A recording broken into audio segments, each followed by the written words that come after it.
Okay, so this slide right here is just showing you how, when you do a repeated measures design, how the variability of the scores are examined. So remember, you have total variability, which is just the variability in those scores, and then that's divided between participant variations, so between the individuals, how do the scores vary, and then within the individual, how do those scores vary?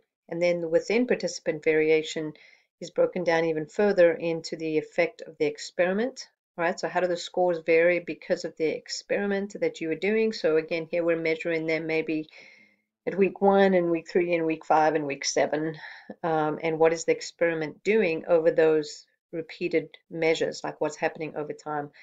And then you also have error variability. So again, anytime you're doing measurement, you're going to have some amount of error in your experiment. So this design here just shows you how it is broken down and ultimately what the analysis is examining.